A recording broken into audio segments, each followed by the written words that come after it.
Ourselves in the Divine Offering. Chapter 11 of The Creative Process in the Individual, by Thomas Troward. If we have grasped the principle I have endeavored to state in the last chapter, we shall find that with this new standpoint, a new life and a new world begin to open out to us. This is because we are now living from a new recognition of ourselves and of God. Eternal truth, that which is the essential reality of being, is always the same. It has never altered, for whatever is capable of passing away and giving place to something else is not eternal, and therefore the real essence of our being, as proceeding from God and subsisting in Him, has always been the same. But this is the very fact which we have hitherto lost sight of, and since our perception of life is the measure of our individual consciousness of it, we have imposed upon ourselves a world of limitation, a world filled with the power of the negative, because we have viewed things from that standpoint. What takes place, therefore, when we realize the truth of our redemption is not a change in our essential relation to the parent spirit, the eternal Father, but an awakening to the perception of this eternal and absolutely perfect relation. We see that in reality it has never been otherwise for the simple reason that in the very nature of being it could not be otherwise. And when we see this, we see also that what has hitherto been wrong has not been the working of the Father, but our conception of the existence of some other power, a power of negation, limitation, and destructiveness, the very opposite to all that the creative spirit, by the very fact of its creativeness, must be. That wonderful parable of the prodigal son shows us that he never ceased to be a son. It was not his father who sent him away from home, but his notion that he could do better on his own. And we all know what came of it. But when he returned to the father, he found that from the father's point of view he had never been otherwise than a son, and that all the trouble he had gone through was not of the father, but was the result of his own failure to realize what the father and the home really were. Now this is exactly the case with ourselves. When we wake up to the truth, we find that, so far as the Father is concerned, we have always been in Him and in His home, for we are made in His image and likeness and are reflections of His own being. He says to us, "Son, thou art ever with me, and all that I have is thine." The self-contemplation of spirit is the creative power creating an environment corresponding to the mode of consciousness contemplated, and therefore in proportion as we contemplate ourselves as centers of individualization for the divine spirit, we find ourselves surrounded by a new environment reflecting the harmonious conditions which pre-exist in the thought of the spirit. This, then, is the sequence of cause and effect involved in the teaching of the Bible. Man is in essence a spiritual being, the reflection on the plane of individual personality of that which the all-originating spirit is in itself, and is thus in that reciprocal relation to the Spirit which is love. This is the first statement of His creation in Genesis. God saw all that He had made, and behold, it was very good, man included. Then the fall is the failure of the lower mentality to realize that God is love, in a word that love is the only ultimate motive power it is possible to conceive, and that the creations of love cannot be otherwise than good and beautiful. The lower mentality conceives an opposite quality of evil, and thus produces a motive power the opposite of love, which is fear. And so fear is born into the world, giving rise to the whole brood of evil, anger, hatred, envy, lies, violence, and the like, and on the external plane giving rise to discordant vibrations which are the root of physical ill. If we analyze our motives, we shall find that they are always some mode either of love or fear, and fear has its root in the recognition of some power other than perfect love, which is God, the one all-embracing good. Fear has a creative force which invertedly mimics that of love, but the difference between them is that love is eternal and fear is not. Love as the original creative motive is the only logical conclusion we can come to as to why we ourselves or any other creation exists. Fear is illogical because to regard it as having any place in the original creative motive involves a contradiction in terms. By accepting the notion of a dual power, that of good and evil, the inverted creative working of fear is introduced with all its attendant train of evil things. This is the eating of the deadly tree which occasions the fall, and therefore the redemption which requires to be accomplished is a redemption from fear. Not merely from this or that particular fear, but from the very root of fear, which root is unbelief in the love of God, the refusal to believe that love alone is the creating power in all things, whether small beyond our recognition or great beyond our conception. Therefore, to bring about this redemption, there must be such a manifestation of the divine love to man as, when rightly apprehended, will leave no ground for fear. And when we see that the sacrifice of the cross was the self-offering of love made in order to provide this manifestation, then we see that all the links in the chain of cause and effect are complete, and that fear never had any place in the creative principle, whether as acting in the creation of a world or of a man. The root, therefore, of all the trouble of the world consists in the affirmation of negation, in using our creative power of thought invertedly, and thus giving substance to that which, as principle, has no existence. So long as this negative action of thought continues, so long will it produce its natural effect, whether in the individual or in the mass. The experience is perfectly real while it lasts. Its unreality consists in the fact that there was never any real need for it. And the more we grasp the truth of the all-embracingness of the one good, both as cause and as effect, on all planes, the more the experience of its opposite will cease to have any place in our lives. This truly new thought puts us in an entirely new relation to the whole of our environment, opening out possibilities hitherto undreamt of, and this by an orderly sequence of law which is naturally involved in our new mental attitude. But before considering the prospect thus offered, it is well to be quite clear as to what this new mental attitude really is, for it is our adoption of this attitude that is the key to the whole position. Put briefly, it is ceasing to include the idea of limitations in our conception of the working of the all-creating Spirit. Here are some specimens of the way in which we limit the creative working of the Spirit. We say, "I am too old now to start this or that new sort of work." This is to deny the power of the Spirit to vivify our physical or mental faculties, which is illogical if we consider that it is the same Spirit that brought us into any existence at all. It is like saying that when a lamp is beginning to burn low, the same person who first filled it with oil cannot replenish it and make it burn brightly again. Or we say, "I cannot do so and so because I have not the means."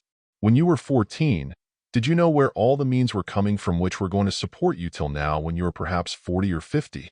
So you should argue that the same power that has worked in the past can continue to work in the future. If you say the means came in the past quite naturally through ordinary channels, that is no objection. On the contrary, the more reason for saying that suitable channels will open in the future. Do you expect God to put cash into your desk by a conjuring trick? Means come through recognizable channels, that is to say, we recognize the channels by the fact of the stream flowing through them.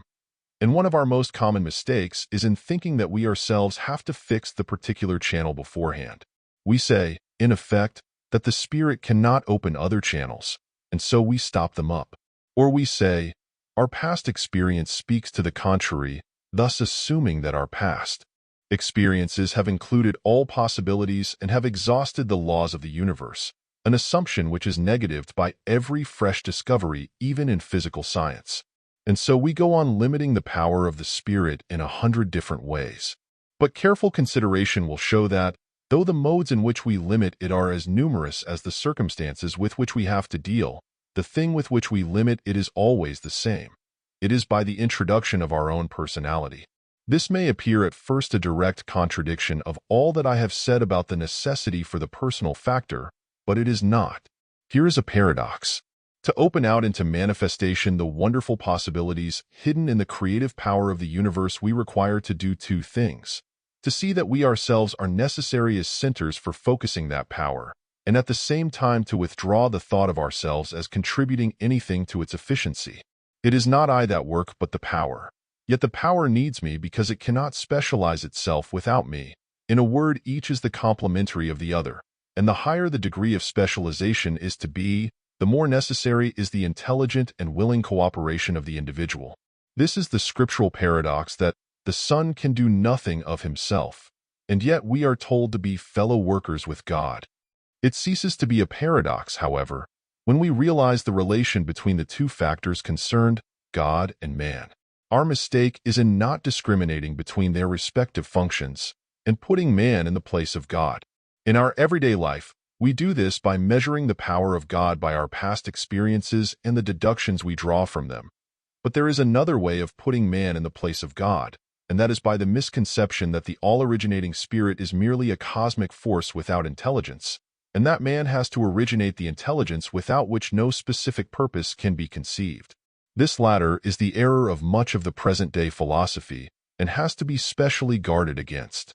This was perceived by some of the medieval students of these things, and they accordingly distinguished between what they called animus Dei and anima mundi, the divine spirit and the soul of the universe. Now the distinction is this, that the essential quality of animus Dei is personality, not a person, but the very principle of personality itself, while the essential quality of anima mundi is impersonality. Then right here comes in the importance of the personal factor of which I have already spoken. The powers latent in the impersonal are brought out to their fullest development by the operation of the personal. This, of course, does not consist in changing the nature of those powers, for that is impossible, but in making such combinations of them by personal selection as to produce results which could not otherwise be obtained. Thus, for example, number is in itself impersonal and no one can alter the laws which are inherent in it. But what we can do is to select particular numbers and the sort of relation, such as subtraction, multiplication, etc., which we will establish between them. And then by the inherent law of number a certain result is bound to work out.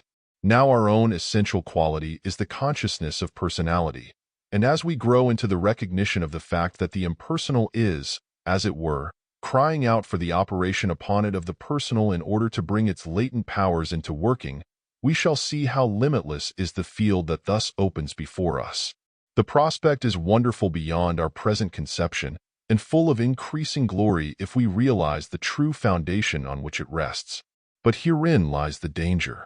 It consists in not realizing that the infinite of the impersonal is, and also that the infinite of the personal is. Both are infinite and so require differentiation through our own personality, but in their essential quality each is the exact balance of the other, not in contradiction to each other, but as complementary to one another, each supplying what the other needs for its full expression, so that the two together make a perfect whole. If, however, we see this relation and our own position as the connecting link between them, we shall see only ourselves as the personal factor.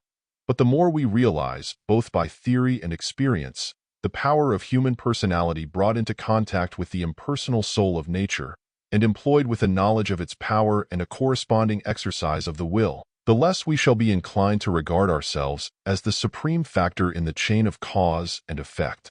Consideration of this argument points to the danger of much of the present-day teaching regarding the exercise of thought power as a creative agency. The principle on which this teaching is based is sound and legitimate, for it is inherent in the nature of things. But the error is in supposing that we ourselves are the ultimate source of personality instead of merely the distributors and specializers of it. The logical result of such a mental attitude is that putting ourselves in the place of all that is worshipped as God, which is spoken of in the 2nd chapter of the 2nd epistle to the Thessalonians and other parts of Scripture. By the very hypothesis of the case, we then know no higher will than our own, and so are without any unifying principle to prevent the conflict of wills which must then arise. A conflict which must become more and more destructive the greater the power possessed by the contending parties, and which, if there were no counterbalancing power, must result in the ultimate destruction of the existing race of men. But there is a counterbalancing power. It is the very same power used affirmatively instead of negatively.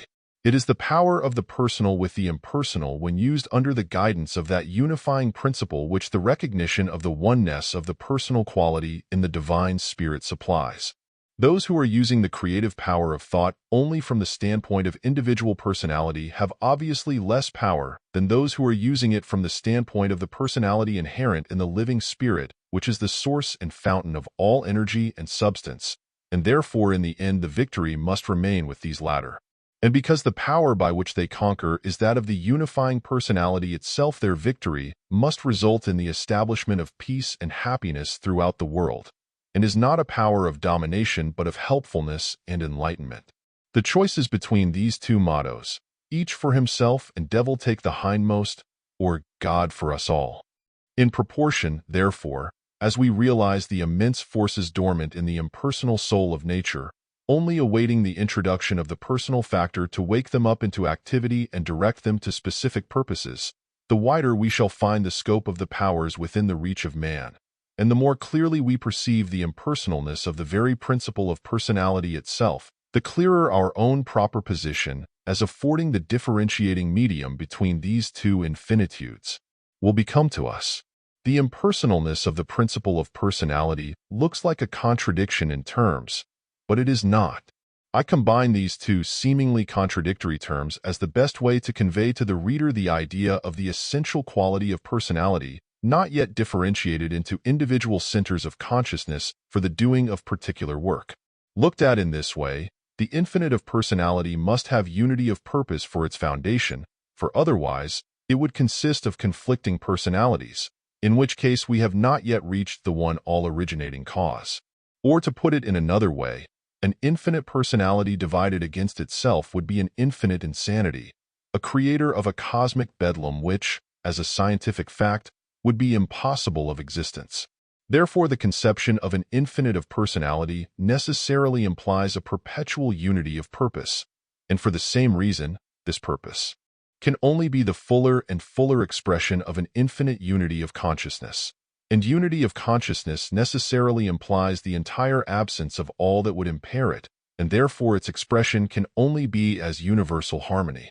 If the individual realizes this true nature of the source from which his own consciousness of personality is derived, his ideas and work will be based upon this foundation, with the result that as between ourselves peace and goodwill towards men must accompany this mode of thought, and as between us and the strictly impersonal soul of nature, our increasing knowledge in that direction would mean increasing power for carrying out our principle of peace and goodwill. As this perception of our relation to the Spirit of God and the soul of nature spreads from individual to individual, so the kingdom of God will grow, and its universal recognition would be the establishing of the kingdom of heaven on earth. Perhaps the reader will ask why I say the soul of nature instead of saying the material universe. The reason is that in using our creative power of thought, we do not operate directly upon material elements. To do that is the work of construction from without and not of creation from within. The whole tendency of modern physical science is to reduce all matter in the final analysis to energy working in a primary ether. Whence this energy and this ether proceed is not the subject of physical analysis. That is a question which cannot be answered by means of the vacuum tube or the spectroscope. Physical science is doing its legitimate work in pushing further and further back the unanalyzable residuum of nature. But, however far back, an ultimate unanalyzable residuum there must always be. And when physical science brings us to this point, it hands us over to the guidance of psychological investigation, just as in the Divina Commedia Virgil transfers Dante to the guidance of Beatrice for the study of the higher realms. Various rates of rapidity of motion in this primary ether, producing various numerical combinations of positively and negatively electrified particles, result in the formation of what we know as the different chemical elements, and thus explains the phenomena of their combining quantities, the law by which they join together to form new substances only in certain exact numerical ratios. From the first movement in the primary ether to solid substances, such as wood or iron or our own flesh, is thus a series of vibrations in a succession of mediums, each denser than the preceding one out of which it was concreted and from which it receives the vibratory impulse. This is in effect what physical science has to tell us. But to get further back, we must look into the world of the invisible, and it is here that psychological study comes to our aid. We cannot, however, study the invisible side of nature by working from the outside, and so at this point of our studies, we find the use of the time-honored teaching regarding the parallelism between the macrocosm and the microcosm. If the microcosm is the reproduction in ourselves of the same principles as exist in the macrocosm or universe in which we have our being, then by investigating ourselves we shall learn the nature of the corresponding invisible principles in our environment. Here, then, is the application of the dictum of the ancient philosophy, know thyself. It means that the only place where we can study the principles of the invisible side of nature is in ourselves, and when we know them there we can transfer them to the larger world around us. In the concluding chapters of my Edinburgh Lectures on Mental Science, I have outlined the way in which the soul or mind operates upon the physical instrument of its expression, and it resolves itself into this, that the mental action inaugurates a series of vibrations in the etheric body which, in their turn, induce corresponding grosser vibrations in the molecular substance until finally mechanical action is produced on the outside. Now transferring this idea to nature as a whole, we shall see that if our mental action is to affect it in any way, it can only be by the response of something at the back of material substance analogous to mind in ourselves, and that there is such a something interior to the merely material side of nature is proved by what we may call the law of tendency, not only in animals and plants, but even in inorganic substances, as shown for instance in Professor Bose's work on the response of metals. The universal presence of this law of tendency therefore indicates the working of some non-material and, so to say, semi-intelligent power in the material world, a power which works perfectly accurately on its own lines so far as it goes, that is to say in a generic manner, but which does not possess that personal power of individual selection which is necessary to bring out the infinite possibilities hidden in it. This is what is meant by the soul of nature, and it is ourselves in the divine offering. For this reason I employ that term instead of saying the material universe. Which term to employ all depends on the mode of action we are contemplating. If it is construction from without, then we are dealing with the purely material universe. If we are seeking to bring about results by the exercise of our mental power from within, then we are dealing with the soul of nature. It is that control of the lower degree of intelligence by the higher of which I have spoken in my Edinburgh lectures. If we realize what I have endeavored to make clear in the earlier portion of this book, that the whole creation is produced by the operation of the divine will upon the soul of nature, it will be evident that we can set no limits to the potencies hidden in the latter and capable of being brought out by the operation of the personal factor upon it. Therefore, granted a sufficiently powerful concentration of will, whether by an individual or a group of individuals, we can well imagine the production of stupendous effects by this agency. And in this way I would explain the statements made in Scripture regarding the marvelous powers to be exercised by the Antichrist, whether personal or collective. They are psychic powers, the power of the soul of man over the soul of nature. But the soul of nature is quite impersonal, and therefore the moral quality of this action depends entirely on the human operator.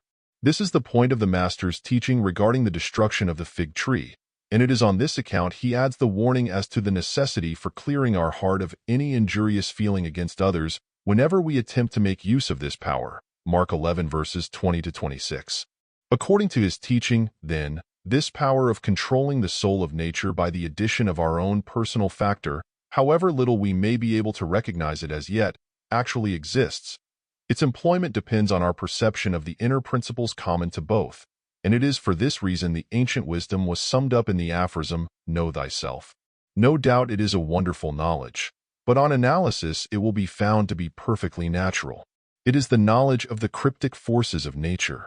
Now it is remarkable that this ancient maxim inscribed over the portals of the Temple of Delphi is not to be found in the Bible. The Bible maxim is not, "Know ourselves in the divine offering thyself," but "Know the Lord." The great subject of knowledge is not ourselves but the Lord, and herein is the great difference between the two teachings. The one is limited by human personality, the other is based on the infinitude of the divine personality, and because of this it includes human personality with all its powers over the soul of nature. It is a case of the greater including the less, and so the whole teaching of Scripture is directed to bringing us into the recognition of that divine personality which is the great original in whose image and likeness we are made.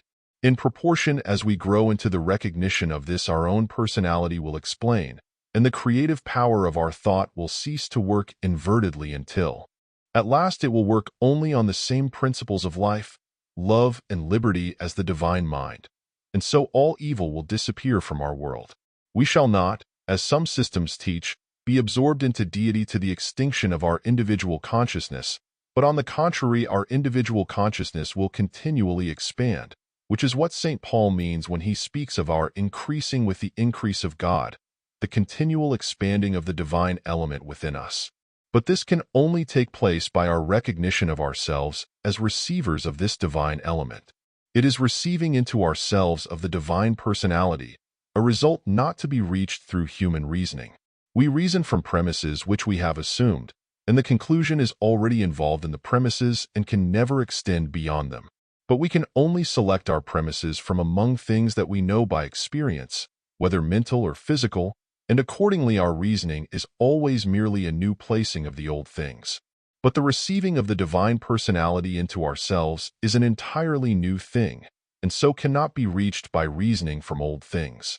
Hence, if this divine ultimate of the creative process is to be attained, it must be by the revelation of a new thing which will afford a new starting point for our thought, and this new starting point is given in the promise of the seed of the woman, with which the Bible opens. Thenceforward this promise became the central germinating thought of those who based themselves upon it, thus constituting them a special race, until at last, when the necessary conditions had matured, the promised seed appeared in him, of whom it is written that he is the express image of God's person, Hebrews 1 verse 3. That is, the expression of that infinite divine personality of which I have spoken. No man hath seen God at any time or can see him, for the simple reason that infinitude cannot be the subject of vision. To become visible there must be individualization, and therefore when Philip said, "Show us the Father," Jesus replied, "He that hath seen me hath seen the Father." The Word must become flesh before St. John could say, "That which was from the beginning, which we have heard, which we have seen with our eyes, which we have looked upon, and our hands have handled, of the word of life."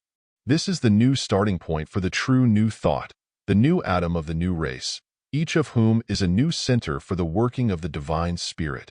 This is what Jesus meant when he said, "Except ye eat the flesh and drink the blood of the Son of Man, ye have no life in you. My flesh is meat indeed, and my blood is drink indeed." Such a contemplation of the divine personality in him as will cause a like receiving of the divine personality into individualization in ourselves. This is the great purpose of the creative process in the individual. It terminates the old series which began with birth after the flesh and inaugurates a new series by birth after the Spirit, a new life of infinite unfoldment with glorious possibilities beyond our highest conception. But all this is logically based upon our recognition of the personality of God and of the relation of our individual personality to this eternal and infinite personality, and the result of this is worship, not an attempt to butter up the Almighty and get him into good temper, but the reverent contemplation of what this personality must be in itself. And when we see it to be that life, love, beauty, etc., of which I spoke at the beginning of this book, we shall learn to love him for what he is. And our prayer will be, "Give me more of thyself."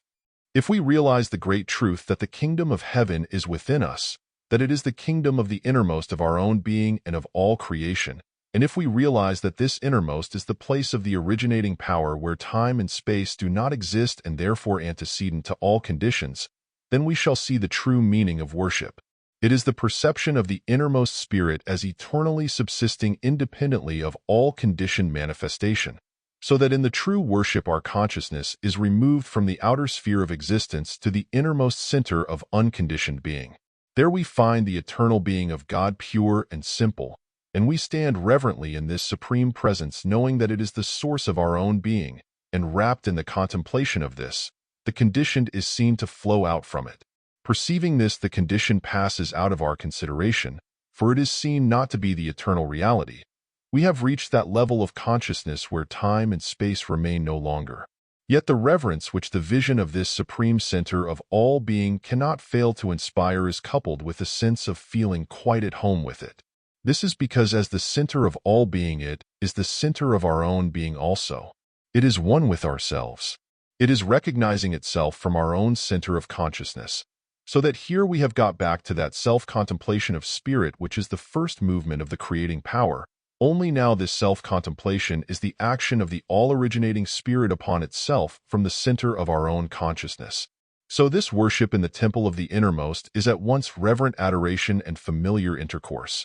Not the familiarity that breeds contempt, but a familiarity producing love, because as it increases we see more clearly the true life of the Spirit as the continual interaction of love and beauty, and the Spirit's recognition of ourselves as an integral portion of its own life. This is not an unpractical, dreamy speculation, but has a very practical bearing. Death will someday cease to be, for the simple reason that life alone can be the enduring principle. But we have not yet reached this point in our evolution. Whether any in this generation will reach it I cannot say. But for the rank and file of us, the death of the body seems to be by far the more probable event. Now, what must this passing out of the body mean to us? It must mean that we find ourselves without the physical vehicle, which is the instrument through which our consciousness comes in touch with the external world and all the interests of our present daily life. But the mere putting off of the body does not of itself change the mental attitude. And so if our mind is entirely centered upon these passing interests and external conditions, the loss of the instrument by which we held touch with them must involve a consciousness of desire for the only sort of life we have known, coupled with a consciousness of our inability to participate in it, which can only result in a consciousness of distress and confusion, such as in our present state we cannot imagine. On the other hand, if we have in this world realized the true principle of the worship of the eternal source from which all conditioned life flows out, an inner communing with the great reality, we have already passed beyond that consciousness of life which is limited by time and space. And so when we put off this mortal body, we shall find ourselves upon familiar ground, and therefore not wandering in confusion but quite at home, dwelling in the same light of the eternal in which we have been accustomed to dwell as an atmosphere enveloping the conditioned life of today. Then finding ourselves thus at home on a plane where time and space do not exist, there will be no question with us of duration. The consciousness will be simply that of peaceful, happy being. That a return to more active personal operation will eventually take place is evidenced by the fact that the basis of all further evolution is the differentiating of the undifferentiated life of the spirit into specific channels of work, through the intermediary of individual personality, without which the infinite potentialities of the creative law cannot be brought to light. Therefore, however various our opinions as to its precise form, resurrection as a principle is a necessity of the creative process. But such a return to more active life will not mean a return to limitations, but the opening of a new life in which we shall transcend them all, because we have passed beyond the misconception that time and space are of the essence of life. When the misconception regarding time and space is entirely eradicated, all other limitations must disappear because they have their root in this primary one. They are only particular forms of the general proposition. Therefore, though form with its accompanying relations of time and space is necessary for manifestation, these things will be found not to have any force in themselves, thus creating limitation, but to be the reflection of the mode of thought which projects them as the expression of itself. Nor is there any inherent reason why this process should be delayed till some far-off future. There is no reason why we should not commence at once. No doubt our inherited and personally engendered modes of thought make this difficult, and by the nature of the process it will be only when all our thoughts are conformed to this principle that the complete victory will be won. But there must be a commencement to everything, and the more we habituate ourselves to live in that center of the innermost where conditions do not exist, the more we shall find ourselves gaining control over outward conditions, because the stream of conditioned life flows out from the center of unconditioned life, and therefore this intrinsic principle of worship has in it the promise both of the life that now is and of that which is to come. Only we must remember that the really availing worship is that of the undifferentiated source, because it is the source, and not as a backhanded way of diverting the stream into some petty channel of conditions, for that would only be to get back to the old circle of limitation from which we are seeking to escape. But if we realize these things, we have already laid hold of the principle of resurrection, and in point of principle we are already living the resurrection life. What progress we may make in it depends on our practical application of the principle. But simply as principle, there is nothing in the principle itself to prevent its complete working at any moment. This is why Jesus did not refer resurrection to some remote point of time, but said, "I am the resurrection and the life." No principle can carry in itself an opposite and limiting principle contradictory of its own nature, and this is as true of the principle of life as of any other principle. It is we who by our thought introduce an opposite and limiting principle, and so hinder the working of the principle we are seeking to bring into operation. But so far as the principle of life itself is concerned, there is in it no reason why it should not come into perfect manifestation here and now. This, then, is the true purpose of worship. It is to bring us into conscious and loving intercourse with the supreme source of our own being, and seeing this we shall not neglect the outward forms of worship. From what we now know, they should mean more to us than to others and not less. And in especial if we realize the manifestation of the divine personality in Jesus Christ and its reproduction in man, We shall not neglect his last command to partake of that sacred memorial to his flesh and blood which he bequeathed to his followers with the words, "This do in remembrance of me." This holy rite is no superstitious human invention. There are many theories about it, and I do not wish to combat any of them, for in the end they all seem to me to bring us to the same point, that being cleansed from sin by the divine love, we are now no longer separate from God, but become partakers of the divine nature. 2 Peter 1 verse 4. This partaking of the divine nature could not be more accurately represented than by our partaking of bread and wine as symbols of the divine substance and the divine life, thus made emblematic of the whole creative process from its beginning in the divine thought to its completion in the manifestation of that thought as perfected man. And so it brings vividly before us the remembrance of the personality of God taking form as the Son of Man. We are all familiar with the saying that thoughts become things. And if we affirm the creative power of our own thought as reproducing itself in outward form, how much more must we affirm the same of that divine thought which brings the whole universe into existence? So that in accordance with our own principles, the divine idea of man was logically bound to show itself in the world of time and space as the Son of God and the Son of Man, not two differing natures, but one complete whole, thus summing up the foundation principle of all creation in one undivided consciousness of personality.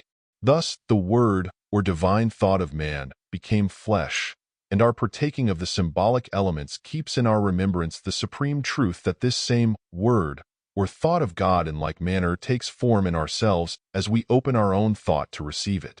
And further, if we realize that throughout the universe there is only one originating life, sending forth only one original substance as the vehicle for its expression, then it logically follows that in essence the bread is a portion of the eternal substance of God, and the wine a portion of the eternal life of God.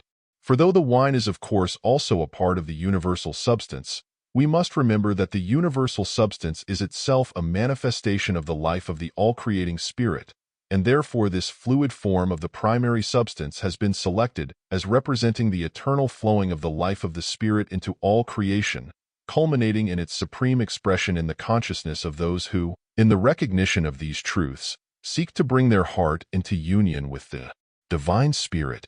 From such considerations as these it will be seen how vast a field of thought is covered by Christ's words, "Do this in remembrance of me." In conclusion, therefore, do not let yourselves be led astray by any philosophy that denies the personality of God. In the end, it will be found to be a foolish philosophy. No other starting point of creation is conceivable than the self-contemplation of the divine Spirit, and the logical sequence from this brings us to the ultimate result of the creative process in the statement that, if any man be in Christ, he is a new creature, or as the margin has it, a new creation, 2 Corinthians 5 verse 17. Such vain philosophies have only one logical result, which is to put yourself in the place of God, and then what have you to lean upon in the hour of trial? It is like trying to climb up a ladder that is resting against nothing. Therefore, says the Apostle Paul, beware lest any man spoil you through philosophy and vain deceit, after the tradition of man, after the rudiments of the world, and not after Christ. Colossians 2 verse 8. The teaching of the Bible is sound philosophy, sound reasoning, and sound science because it starts with the sound premises that all creation proceeds out of God, and that man is made in the image and likeness of his Creator. It nowhere departs from the law of cause and effect, and by the orderly sequence of this law it brings us at last to the new creation both in ourselves and in our environment, so that we find the completion of the creative process in the declaration, "The tabernacle of God is with men," Revelation 21 verse 3, and in the promise, "This is the covenant that I will make with them after those days," i.e., the days of our imperfect apprehension of these things.